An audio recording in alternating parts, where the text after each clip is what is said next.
มื้อนี้ก็ได้มีโอกาสมาเยี่ยมยามห้านแม่ของกะลา2อยู่บ้านหาดกันซาเนาะ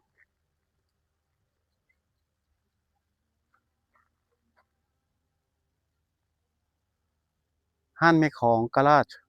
สาขา2อยู่หาดกันซาอยู่บ้านหาดกันซา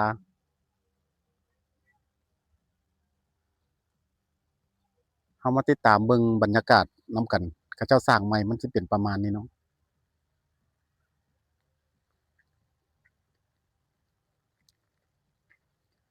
อันนี้เฮาสิย่างเข้ามาแต่ทางเข้ามาสิเป็นประมาณนี้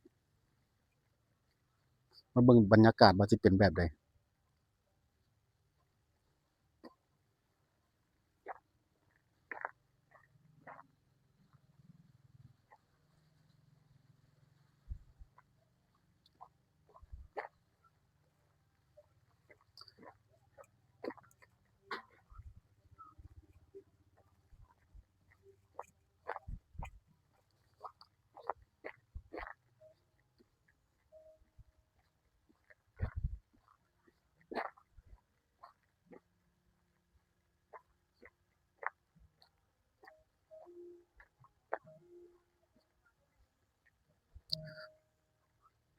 เฮามาก็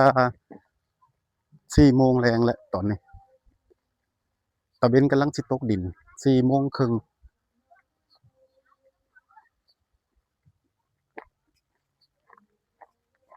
ผู้ท่านผู้ใดบ่ทันเคยมาก็มาเบิ่งติดตามเบิ่งบรรยากาศก่อนสิมาว่าเป็นจั่งใดเป็นตาน่าลงมากินข้าวพักผ่อนตอนแลงบ่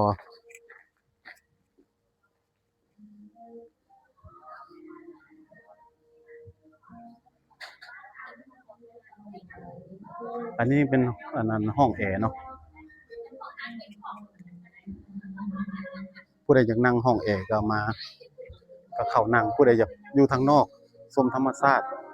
ให้เข้ามาก็เจ้าก็มีบาร์กินเหล้ากินเบียร์อยู่นี่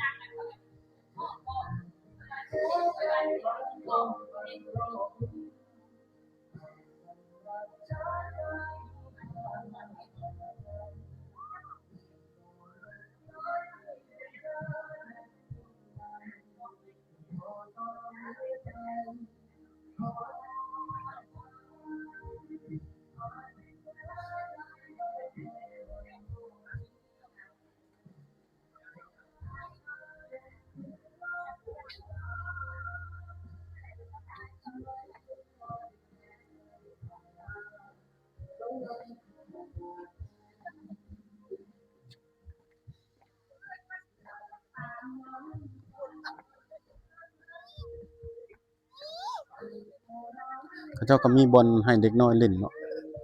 เด็กน้อยๆผู้ใดเอาลูกเอาครอบครัวมาแล้วก็เอาลูกเอาหยังมาเล่นอยู่นี่ท่ามาชมตะเวนตกดินธรรมชาติแบบบ้านเฮาแบบบ้านนา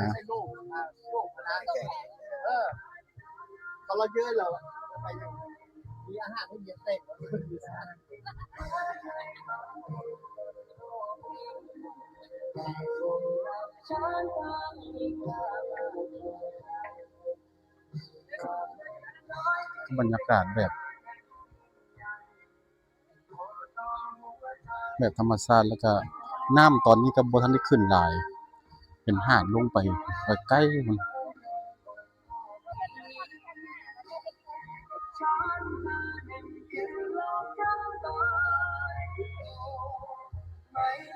มาเล่นแบบรีแลกซ์มาแบบรีแลกซ์ครอบครัวมาผู้ใดมีครอบครัวหรือว่าก็สิมานั่งเบิ่งตะเวนตกดินมากินข้าวกินเบียร์เย็นๆ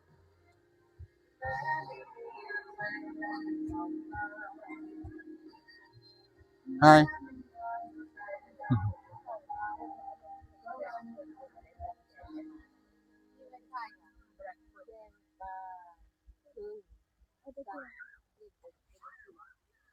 เก่งมีลาบโอเม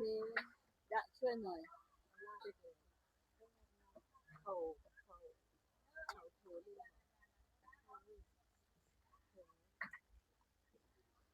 ผู้ใดสิเอาอันมันมีเป็นเหยือกพร้อมเนาะผู้ใดสิเอาเป็นเหยือกหรือว่าเอาเป็นแก้วอันนี้เป็นห้องน้ำผู้หญิงผู้ชายเป็นประมาณนี้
แม่ของกราช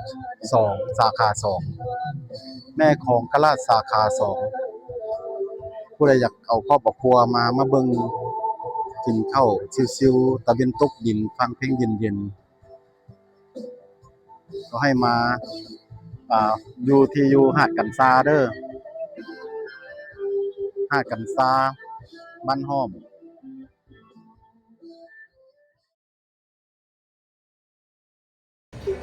เอาอันนี้ก็บรรยากาศตอนแรงเนาะตอนเฮากินข้าวอยู่อันแม่โขงกะลาสาขา2อันนี้มัน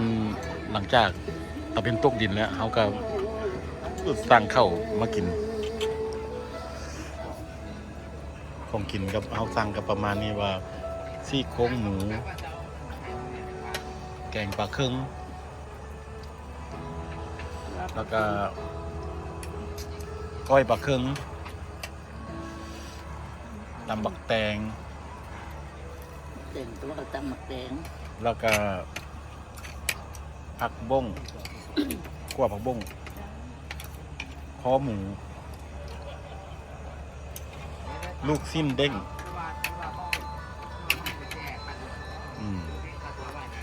กินลูกค้าหนู เป็นจะได้รสชาติโอเคบัวฮานนี่ แซ่บโอเค เป็นตาคนสิมากิน แซ่บรสชาติแซ่บ เป็นยังได้คอหมูย่าง อร่อย แซ่บบ่เลยว่าเป็นยังไง แซ่บวะ แซ่บให้กินแซ่บแม่หรือว่าจังไดเป็นยังไงกะตีเด้ออันลูกกลนก็ว่าแซ่บตำบักแตงเป็นตำบักแตงเป็นยังไง อร่อย ผักบ้งไฟแดงเด้เป็นยังไง แซ่บ พานบ่ก้อยปลาเคือง กล้วยผักคึง ก้อยปลาเคืองเป็นยังไง พอกินกับเจ้ากับพ่อกินอยู่แซ่บ ลูกสิ้นเด้งก็คือลูกสิ้นแบบสมัยก่อนเด้บ่คือลูกสิ้นอัน บ่คือลูกชิ้นสมัยนี้ก็เจ้าเฮ็ดอันมันเป็นแป้งเฮาซื้อกินข้างนอกนี่อันนี้มันเป็นแบบสมัยเก่าสมัยเฮากินอยู่ในงานบุญนั่นน่ะแบบว่าเฮาไปจืนแล้วเฮาเอาไม้เสียบอันเป็นอยู่ในหม้อเลยนี่ตัวนี้เด้งขนาดเลย อันนี้ก็เจ้าว่ามันลูกชิ้นโบโอว่าซั่นก็เจ้ากล้าว่า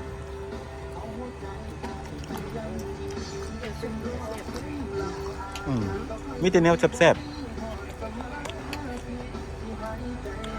จังซีมาแต่โดดแล้ว